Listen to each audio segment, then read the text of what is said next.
ओम नमः सिद्धेभ्यः। ओम नमः सिद्धेभ्यः। अहिंसा परमो धर्म की। आचार्य गुरुवर श्री कुंद कुंद भगवान की। आचार्य गुरुवर श्री ज्ञान सागर मुनि महाराज की। आचार्य भगवान श्री विद्यासागर जी महाराज की।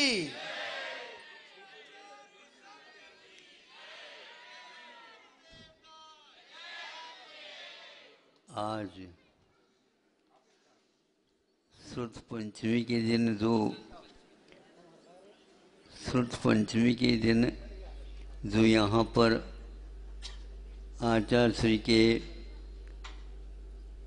विचारों के पुष्टि के लिए प्रतिभा मंडल का उदय हुआ था, तो उसमें लगातार वृद्धि होती ही जा रही है। और आज यह वसंत पंचमी है। आया वसंत पाला उड़ंत कहावत है। सर्दी का अवसान होता जाता है और ग्रीष्मकाल का स्वागत होने से पूर्व में वसंत ऋतु का यह आना होता है। इसमें प्राय करके पंच कल्याणक मुहूर्त खुल जाते हैं।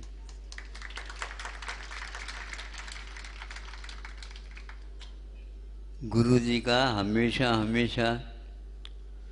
भारतीय संस्कारों का यत्र तत्र स्वागत हो और उसी के अनुसार भारत आगे बढ़ता चला जाए, अथवा दो प्रकार से बढ़ना होता है।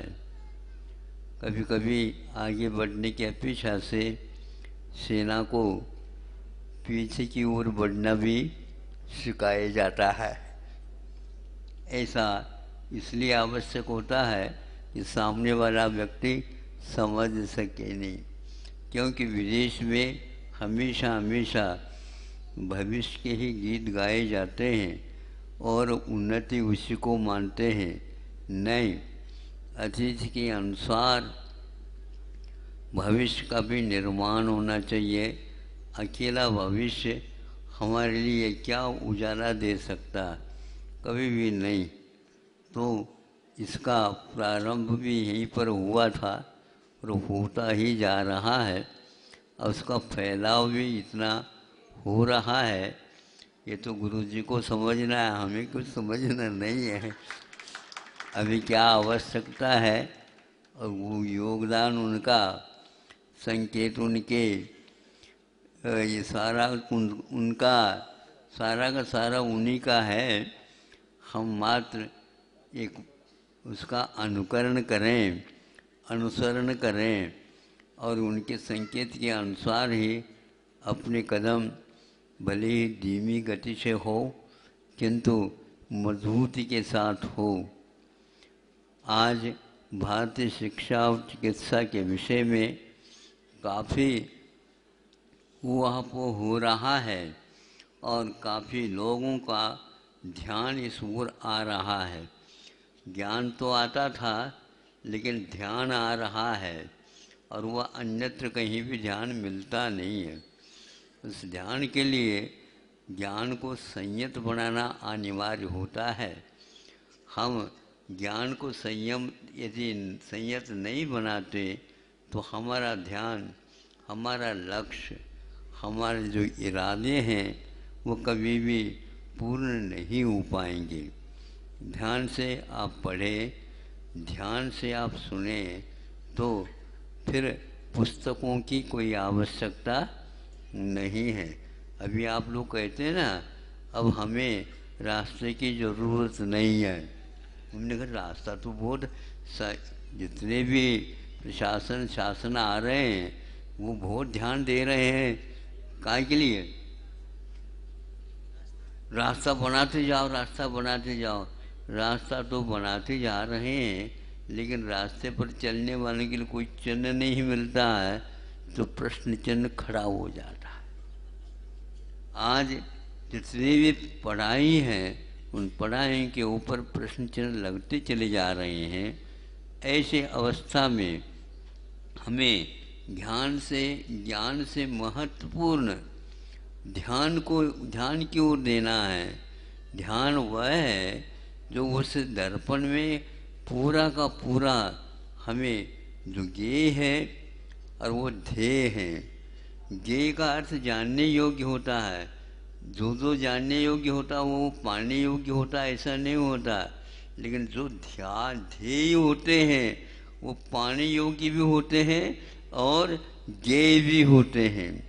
हमारे लिए बच्चों को ज्ञेय के साथ ध्येय की ओर बढ़ने का उपक्रम बनाना यह प्राचीन भारत का लक्ष्य रहा है। किंतु बीच में कुछ अतिरेक होने से अथवा प्रमाद होने से अथवा यूँ कहो कर्म के वेग इस प्रकार आने से भारत को बहुत लंबा विषय समय का एक ठोकर लग गया। और ठोकर लग गया तो एकदम वो ठीक नहीं हो पाता।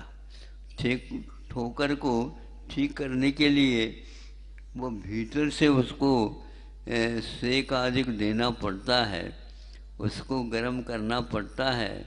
उसमें रक्तस्राव जहाँ पर रुका हुआ है, हमारे ज्ञान का रक्तस्राव यदि रुकता है तो बेहोशी की ओर जाता है। ध्यान रखना, जो ही जहाँ कहीं भी शरीर के अंग उपांगों में जहाँ रुक जाता है रक्तस्राव, रक्त का स्राव नहीं, रक्त का स्राव तो रुकना चाहिए, रक्त का संचार जो है वह बढ़ता रहना चाहिए। ज़्यादा भी संचार होता है ठीक नहीं माना जाता, ज़्यादा धीमी से चलता है वो भी ठीक नहीं माना जाता। इस प्रकार या आप भले सो जाएं लेकिन फिर भी रक्त संचार ठीक होने से आपकी निद्रा सुखद होती है। आपकी निद्रा में अच्छे स्वप्न भी आते हैं। इन स्वप्नों की बड़ी अध्ययन करने की आवश्यकता पड़ती है और शुभ चिन्ह भी माना जाता है। लेकिन जिस निद्रा में बेहोशी रहती है उसका जीवन भी बेहोश में ही भविष्य में रहने की संभावना रहती है। 20-20 वर्ष भी यदि मान लो बेहोशी में रह रहे हैं, भोजन पानी आदि कर रहे हैं, लेकिन उससे कोई प्रयोजन सिद्ध नहीं होता है। इसीलिए हमारा ज्ञान सही काम करता है तो अवश्य ही वहाँ पर कहना पड़ेगा ध्यान का स्वागत किया जा रहा है अथवा ध्यान की ओर भी ध्यान लक्ष्य है। तो अपने यहाँ ध्यान आते ही ये अपने आप ही अपना विषय बन जाता है। वो विषय बन जाने का मतलब अपने जीवन में ही आ जाता है। तो बच्चों को पहले मुखाग्र करने का जो पाठ दिया जाता था उसका यही ध्येय था। जो ही विदेशी पद्धति शिक्षा की आ गई तो मुखाग्र करने की कोई आवश्यकता नहीं। तो मुखाग्र करने की आवश्यकता नहीं है तो ज्ञेय को वह विषय बना ही नहीं सकता। क्योंकि एक श्लोक देते हैं तो वह श्लोक मुखाग्र होने के उपरांत उसके लिए जो एक एक चरण की व्याख्या की गई है वो पूरा का पूरा उसके दिमाग में आ जाता है। दिमाग में आ जाने के उपरांत वह ये मुखाग्र अच्छे ढंग से कर ले तो किताब पढ़ने की कोई आवश्यकता नहीं होती है। तो फिर अपने आप ही एकांत में थोड़ा सा बैठ जाए तो उसके दिमाग में ध्यान में अपने आप ही आने लग जाता है। गुरुजी ने शिक्षकों ने हमारे लिए किसके लिए विशेष रूप से जोर दे करके कहा था, उसको देखते ही अपने आप ध्यान लगता है तो वह अर्थ अपने आप ही सामने तैरता हुआ आ जाता है, जिसके माध्यम से हम 1-1 घंटे व्याख्यान दे सकते हैं। 1-1 घंटे व्याख्यान दे सकते हैं तो वो जिसके ऊपर हमने घंटों का ध्यान लगाया वह प्रवचन के रूप में प्रवाह के रूप में आ जाता है। कहीं से भी प्रश्न कहीं से भी शंकाएं कर लें उसका उस व्याख्यान के माध्यम से उन्हें सामने सामने दिखने लग जाता है। इसलिए प्रतिभा संपन्न विद्यार्थियों को और विशेष कहा जाता है कि तुम कानों को तो इधर रखो, आंखें बंद कर दो बेटा। नहीं समझे? आंखों को बंद करने के उपरांत इधर उधर चित्रवृत्ति जाती नहीं, और कान अपने कानों में तो उपयोग रखो, तो निश्चित रूप से ज्ञान संयत हो जाता है। दो इंद्रियां ऐसी हैं जो हमारा ध्यान बट करके बाहर की ओर वस्तुओं के साथ संबंध रखती हैं। वह आँख और कान, ये दो हैं। ये दो कान बहुत अच्छा है, लेकिन ये कान सुन करके ये कान से बंद कर देना चाहिए ताकि संग्रहित हो सके। आप लोगों की दुकान ऐसी हैं, इस कान से सुन करके इस कान से छोड़ देते हो। दुकानदार ऐसा नहीं होते, ध्यान से सुनते हैं, ग्राहक की वृत्ति क्या है अध्ययन करते हैं, कहाँ से आए पता नहीं, अपने आप ही मालूम पड़ जाता दुकानदारों को। नहीं समझे? उसके माध्यम से ग्राहकों को दे देते हैं, तो वह भी ढूंढता ढूंढता आता है। नहीं समझे? क्योंकि एक भाव रखा है। एक भाव समझते हो आप? आज एक के बहुत मूल्य हो रहा है, यानी एक इसलिए आवश्यक है। एक शिक्षा, एक दीक्षा, एक चर्या, एक सारे होने से क्या होता है, अपने आप ही निखार आने लग जाता है और उसका आकर्षण भी बढ़ता चला जाता है। तो एक भाव रखेंगे, एक आचरण रखेंगे, निश्चित रूप से अनेकों का कल्याण आप कर सकते हैं। तो आज इस प्रकार बहुत पहले जिनको प्रवेश लेना था, लेकिन हम प्रवेश के लिए आग्रह ज़्यादा नहीं करते। नहीं समझे? हमारा माल ही बताता रहता है। नहीं समझे? हाँ, यदि बढ़िया माल हो, बढ़िया चर्या हो, बढ़िया शिक्षा दीक्षा हो, तो वहाँ निश्चित रूप से अपना प्रभाव डाले बिना नहीं रहता। हीरा तो कहीं भी रखो, वो अपने पहलुओं के माध्यम से चारों दिशा में अपना मूल्य बताता रहता है। वह कभी बताता भी नहीं है, लेकिन सब लोग जो भाव अब बता दो। नहीं समझे? हमें तो माल खरीदना है, हमें माल खरीदना है, धन नहीं खरीदना। धन में तो प्रतिशत होता है और माल में 60% होता है। और यूँ कहना चाहिए गुणित क्रम से वह माल, तो हीरे के पास क्या कीमत है, क्या मूल्य है, बताने की आवश्यकता नहीं। हीरा अपने आप ही बताता जाएगा, वो रुकेगा ही नहीं। खरीदने वाला भी मालो माल हो जाता है, और खरीद जो मालिक जो है स्वामी, वह भी मालो माल हो जाता है। और एकाध बार कहीं एक साल में या 10-15 साल में भी एक ग्राहक आता है, तो वह दुनिया में विज्ञापन अपने आप ही हो जाता है। ज्ञापन का इतना महत्व नहीं होता है, किंतु उसका अपने आप में जो महत्व है वह है। तो ज्ञान में कितने पहलू हैं, ये हम ध्यान से ही उन पहलुओं को बना सकते हैं और उनको उद्घाटित कर सकते हैं। गिनना मुश्किल होता है, कि गिनने की आवश्यकता नहीं पड़ती। उसकी झिल्लियाँ आकर के जब हीरे की और इत्यादि रत्नों की पड़ती है, वहाँ पर परिसर एकदम झिलमिलाने लग जाता है। उसी के माध्यम से उसका मूल्य देखने में आता है। यदि मान लो कोई भी कहीं भी वह नग पहन रखा हो, तो पूरे एक प्रकार से मुख ही उसका, बोलो क्या होता है, हाँ अपने आप ही, हाँ झलकने लग जाता है, तो उसके माध्यम से उसका मूल्य क्या है अपने आप ही मौलिकता उसकी सामने आ जाती है। इसी प्रकार आप लोग धर्म की प्रभावना अर्थ विशेष जो बातें हैं उसकी कोई आवश्यकता नहीं है, सामान्य रूप से इसको स्वीकार कर लो कि अपने आचरण में और अपने सिद्धांत में आस्था में बरकरार अपने को एक रखना चाहिए। और वह यदि अपने पास है तो पढ़ने की कोई ज़्यादा आवश्यकता पड़ती ही नहीं, वो झलकता रहता है और उसका मूल्य और सामने आता जाता है। जिन्होंने आज इरादा किया है और आकस्मिक ये सब कार्य हो गया है, कल शाम तक तो इसका थोड़ा थोड़ा लग रहा था अनुमान, लेकिन अनुमान तो अनुमान होता है, लेकिन सुबह प्रमाण के रूप में कि वर्षों काम अध्ययन आचरण और संस्कार स्वयं को लेते हुए देते हुए आ रहे थे।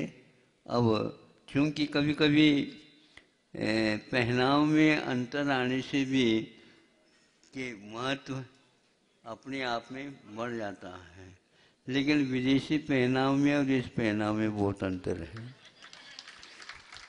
विदेशी पहनाव अब भूल करके भी आएगा ही नहीं, देसी पहनाव की ओर आने के लिए थोड़ा सा समय तो लगता है। छोटे बच्चों का आकर्षण विशेष रूप से विदेश की ओर जाता है। विदेश का अर्थ विशेष देश का नाम विदेश है, उसमें क्या बात है। हम तो मध्य प्रदेश से उत्तर प्रदेश को विदेश मानते हैं, उत्तर प्रदेश से भी पंजाब को हम विशेष देश हैं। देश देना अनेक हैं, तो महाराष्ट्र है, तो महाराष्ट्र में क्या है, वो ये महाराष्ट्र एक राष्ट्र का ही अंग है, लेकिन राष्ट्र का महत्व बढ़ाने के लिए विशेष रूप से महाराष्ट्र ये राष्ट्र एक राष्ट्र है, वहाँ 100 राष्ट्र भी है। हाँ, तो ये सब अध्ययन करने योग्य है। कोई संसार में ऐसा नहीं 100 राष्ट्र मिल करके एक राष्ट्र का अंग बन जाए, ऐसा है यहाँ पर।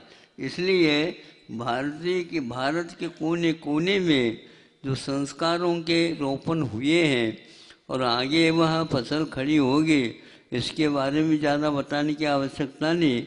आप लोग थोड़ी सी अध्ययन करते हुए कदम चलना प्रारंभ कर दीजिए तो अपने आप आ जाता है।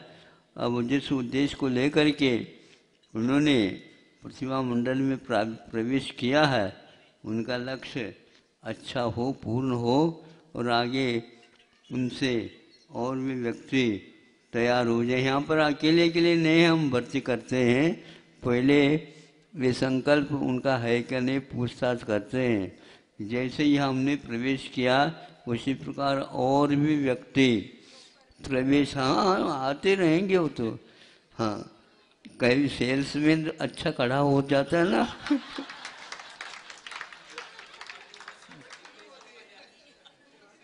हाँ, तो फिर तो वह महत्व तो बढ़ेगा ही। तो ऐसे करके कि सामने वाला व्यक्ति गुमराह जो हो रहा है, कि भ्रमित हो रहा है, उसको थोड़ा सा अच्छे ढंग से समझा करके और उसकी चर्या को, उसके आचरण को, उसके व्यवहार को एक प्रकार से मौलिकता लाने के लिए प्रयास की आवश्यकता है। ज़्यादा संख्या की ओर तो हम देखते ही नहीं हैं, लेकिन वह संख्या अपने आप में बता भी सकती है कि कम संख्या में भी बहुत कुछ है। हाँ, गन्ना होता है ना, गन्ना को जो है खरीदने वाला व्यक्ति जो है ना, गन्ने के ऊपर की चूल की ओर ज़्यादा नहीं देखता। कहाँ देखता है? कभी खाया है कि नहीं गन्ना? हाँ, तो नीचे की ओर देखा जाता है, नीचे की ओर उसके पोर छोटे भी क्यों ना हो, किंतु पूरा का पूरा मिठास नीचे रहता है। तो मूल में हम ज़्यादा महत्व देते हैं किंतु चूल के ऊपर के पीछे चने। वैसे चूल में जो है एक प्रकार से ज़्यादा गाय हैं, भैंस हैं, बैल हैं, उनके लिए वह ऊपर का हिस्सा होता है विशेष रूप से, किंतु नीचे का हिस्सा एक प्रकार से उसकी मिठास को लेकर के रहता।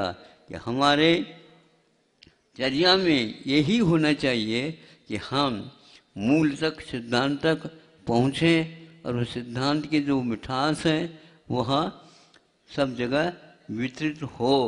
यह वितरण हमारे यहाँ बहुत महत्वपूर्ण है। वर्णन इतना नहीं, किंतु वितरण अपने लिए बहुत काल। इसलिए वह वितरण यानी पार होने का रास्ता यदि है तो भारत का लक्ष्य हमेशा हमेशा अपने पास नहीं, किंतु वितरण का महत्व ज़्यादा है। वह पैदा करता है, उससे भी ज़्यादा महत्वपूर्ण उसका वितरण का उसकी वितरण की शैली बहुत ही अद्भुत है। इसलिए वह दुनिया में एक प्रकार से अग्रणी के रूप में खड़ा है। तो अब धीरे धीरे इस प्रतिभा मंडल, प्रतिभास्थली के स्थान के कारण लोग दूर दूर से आकर के उसमें प्रवेश भी पा रहे हैं और विशेष शिक्षा के निमित्त से संस्कार क्या होता है और क्या अपने जीवन में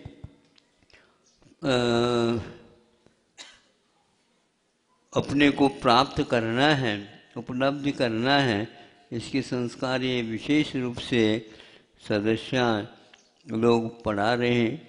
और इनका यहाँ शिक्षण यहाँ पर उनको कुछ नहीं मिलता है, किंतु संस्कार मिलते हैं और लक्ष्य बनाया जाता है और छात्राओं को यहाँ पर उनसे संस्कारित किए जाते हैं। और पहले मैं सोचता था कि कौन छात्रा छोटे छोटे कहाँ से आएंगे, कौन इनको पढ़ाएगा, सारे आज तो विशेष रूप से क्या होगा। लेकिन वह धीरे धीरे प्राथमिक के कक्षा के बाद माध्यमिक जब आते हैं तो वो आप कहने लग जाते हैं हम तो यहीं पर पूर्ण करेंगे, क्या हम तो यहीं पर विद्या अध्ययन पूर्ण करेंगे और जीवन भी हम पूर्ण करेंगे। ऐसे कि पूजन भी होती है तो फिर इसके उपरांत जयमाला महाअर्घ भी। अभी तो ये लोग पूजन के लिए तैयार हुए हैं, अब महाअर्घ भी इनको कहाँ पर चढ़ाना उनको सोचना है।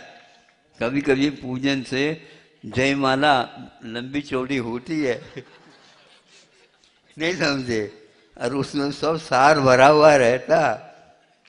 ये अपने अपनी जयमाला सोचें, विचार करें और सब लोगों को इसी प्रकार। तो हम तो महाराज प्रतिभास्थली में आए हैं अध्ययन के लिए, लेकिन हमें तो यहीं पर रहना है।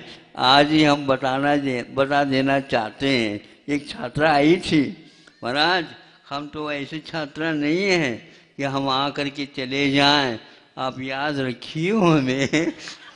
ऐसे कहा उसने कि हम आए हैं और यहीं के लिए आए हैं, आपको भर्ती कराना है तो कराओ, लेकिन हमें तो यहाँ से जाना है ही नहीं है, हम जाने के लिए थोड़ी आएंगे। हमने कहा ऐसे ग्राहक आ जाए तो प्रतिभास्थली तो खूब दिन दुगुनी और रात चौगुनी बढ़ेगी।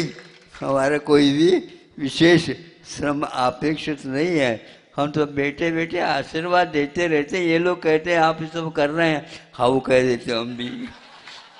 कौन कर रहा है ये तो भगवान जानते हैं।